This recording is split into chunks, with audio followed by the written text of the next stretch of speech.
Those who have most power and wealth treat the planet as a thing to be possessed, to be used and abused according to their own dictates. But the planet is a living organism, a great spiritual integrity. To violate this integrity is certain to call forth disaster, since each and every one of us is an inherent part of this very organism. All attempts to control the world can only lead to its decimation and to our own demise, since we are an inseparable part of what we are senselessly trying to coerce. Any attempt to possess the world can only lead to its loss and to our own dissolution, since we are an intrinsic part of what we are foolishly trying to possess. The world's pulse is our pulse. The world's rhythms are our rhythms. To treat our planet with care, moderation, and love is to be in synchrony with ourselves and to live in the great integrity. Those on the path of the great integrity never use military force to conquer others. Every aggressive act harvests its own counter-terrorism. Wherever the military marches, the killing fields lay waste to the land, yielding years of famine and misery. When attacked, those on the path of the great integrity defend themselves benevolently, never revenging. Achieve success without arrogance, without seeking glory, and without violating others. Aggression leeches our strength and humanity, subverting the great integrity and inviting disaster. The finest weapons are the worst evils. They are universally loathed. Therefore, help guide your nation to the non-aggressive path. The wise hold steady on the passive yin path. Those who are aggressive prefer the active yang. Weapons are instruments of coercion and devils of death. Resort to them only in dire necessity. Peace is our natural state of being. If weapons must be wielded to defend ourselves, and we are victorious, never rejoice. There is no joy in the slaughter of others. On joyous occasions, we attune with the yang side. On sad occasions, with the yin. During battle, the soldiers are on the left yang side, engaging in the combat. The commanders are on the right yin side, observing the action.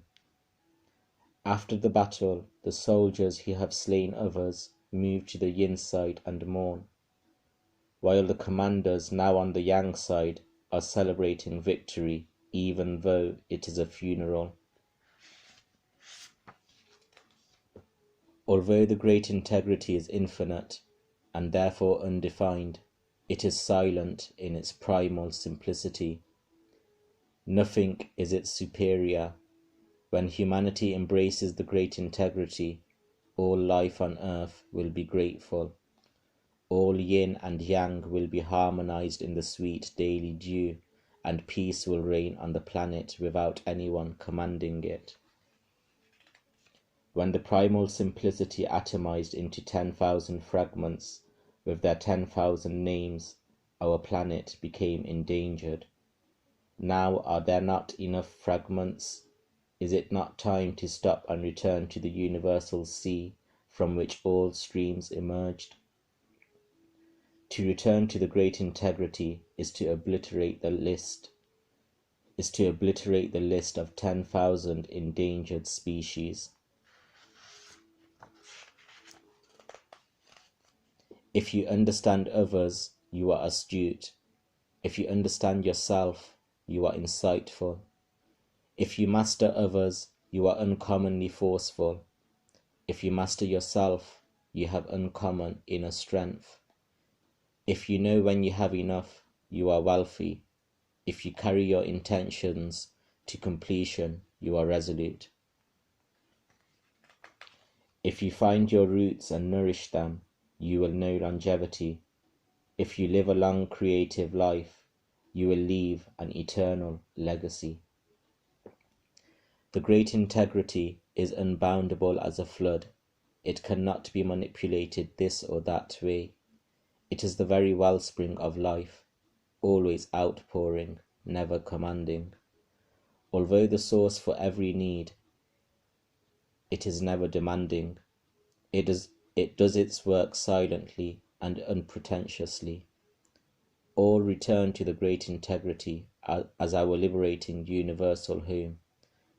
By never seeking greatness, greatness permeates indeed.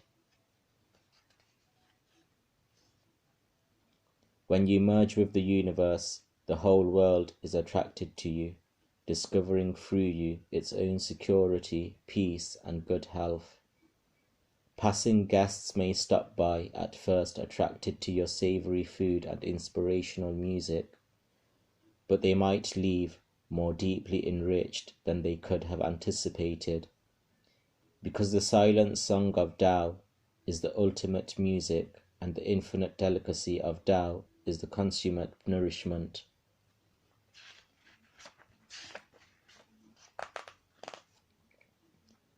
What is overexpanded becomes diminished. What is too strong becomes weakened. What is too high is cut down. What is overpossessed becomes impoverished. It is in the nature of process that in the final stages, those who are overextended, overarmed, and overprivileged shall be overcome. Disaster stalks the fish which swims up from its deep water home, and the army which threatens to conquer those beyond its own borders.